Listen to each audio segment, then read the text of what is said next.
Donald Trump appears determined to end Thomas Massie's political career. Wealthy Trump allies are reportedly pouring tens of millions into Massie's Republican primary, while Trump attacks him daily on Truth Social, calling him a rhino, an America hater, and even targeting his wife. But Massie now says this goes beyond politics, that Trump's rhetoric is putting his safety at risk and carries a more dangerous undertone. According to Massie, Trump's anger is tied to what has already been revealed about the Epstein files and what could still come out. His latest comments have clearly struck a nerve, prompting Trump's escalating attacks. Massie responded with a pointed and unsettling post referencing Jeffrey Epstein and Trump's behavior, but before getting to that, it starts with what Massie said about Pam Bondi and what he described as her weak performance on the Sunday shows, along with questions surrounding her latest letter.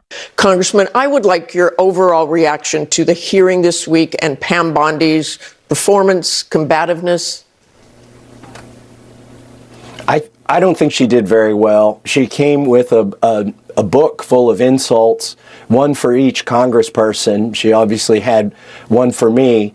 And, I've been there when Merrick Garland is there. Obviously, politically, I don't agree with him, but he performed much better in terms of at least not looking bad.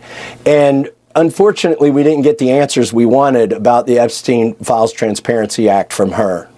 Did you get any of the answers you wanted?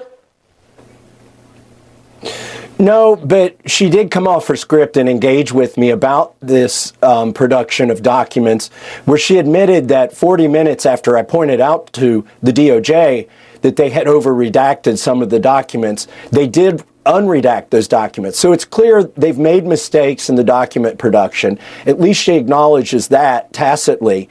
And it's clear that their work is not done here yet. And I want to go to some of those unredacted files. You and Congressman Ro Khanna said names of some of the men who were redacted shouldn't have been redacted. They then sent that back to you, and two of them were not redacted. But on Friday, Deputy Attorney General Todd Blanche accused you and Congressman Khanna of unmasking those people, saying they had nothing to do with Epstein or Maxwell. They were from an FBI lineup years ago. What's your response to that?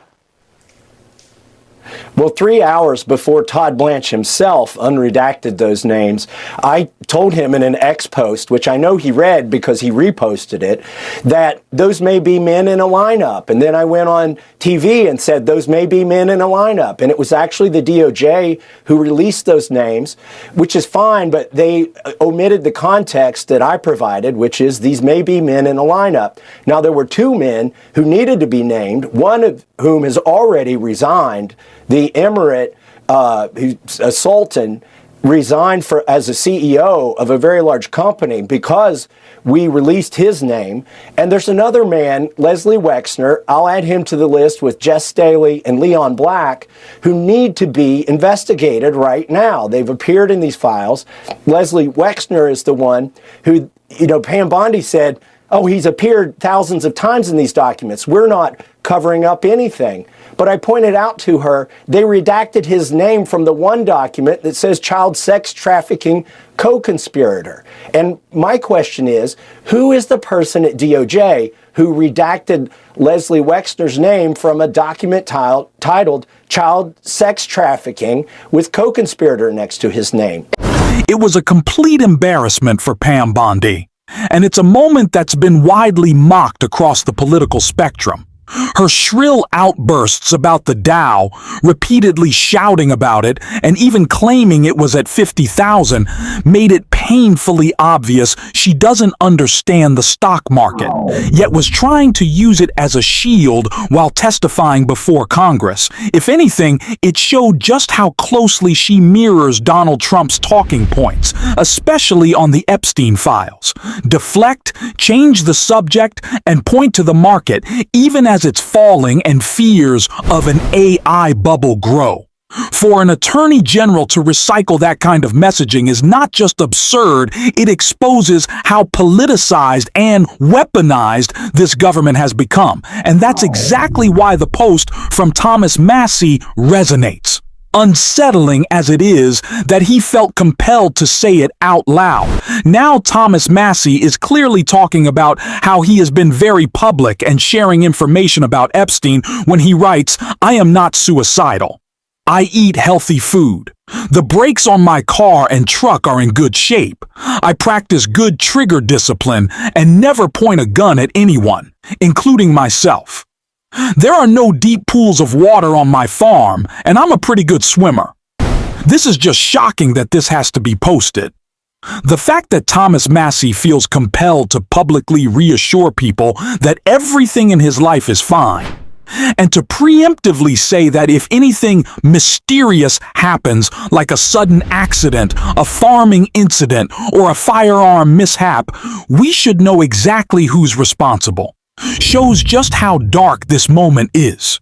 A sitting Republican member of Congress is essentially warning the public that if something happens to him, it won't be random. He is directly pointing the finger at Pam Bondi, Kash Patel, Todd Blanche, and ultimately Donald Trump himself. We've heard repeatedly from members of Congress that falling in line with Trump, voting for his bills, staying silent, or avoiding criticism often comes from fear, including fear for their physical safety. That's what Massie is openly acknowledging. He's not asking for sympathy. He's documenting the threat. And Trump's daily attacks on him, branding him an America hater, dehumanizing him, are clearly meant to incite intimidation and potentially violence from his most radical supporters. This pattern is familiar. Trump demonizes a target, his base attacks, and he washes his hands of the consequences. But Massie didn't stop with Bondi's embarrassing Sunday show performance. He also highlighted what may be the most revealing part of this administration's Epstein cover-up. The letter Bondi sent to Congress claiming to expose powerful figures named in the Epstein files. That list included Trump, but it also absurdly named people like Marilyn Monroe, who died when Epstein was 9 years old, as well as Barack Obama and Jill Biden, who have no connection to Epstein whatsoever. That wasn't a mistake. It was intentional. As Massie pointed out, flooding the list with obviously false names is meant to muddy the waters, discredit real accountability, and turn a serious scandal into noise. That's what this administration is doing, and why Massie's warning should be taken seriously. Yesterday, the DOJ sent Congress a letter explaining the reason for all these reactions. So you are not satisfied with that? No, they're citing deliberative process privilege in order not to release some of the documents. The problem with that is the bill that Ro Khanna and I wrote says that they must release internal memos and notes and emails about their decisions on whether to prosecute or not prosecute, whether to investigate or not investigate. It's important they follow that, because then we could find why they didn't prosecute Leslie Wexner. What was the decision tree there? And also why in 2008 they gave Jeffrey Epstein such a light sentence. And finally, I know the DOJ wants to say they're done with this document production. The problem is they've taken down documents before we were able to go over to the DOJ and look at the unredacted versions.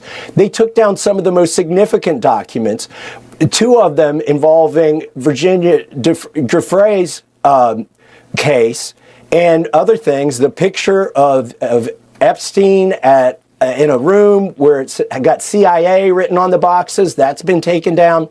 We want to be able to look at all these files. They can't keep those documents down after they've already produced them. I want to talk to you about one of the moments in the hearing, and that is the Attorney General would not look at the Epstein survivors behind her. Did that surprise you? I think that was kind of cold on her part.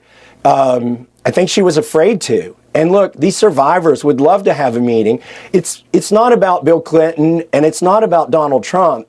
this Epstein Files Transparency Act was about getting these survivors justice. We've got some degree of transparency, but it's called the Department of Justice, not the Department of Transparency.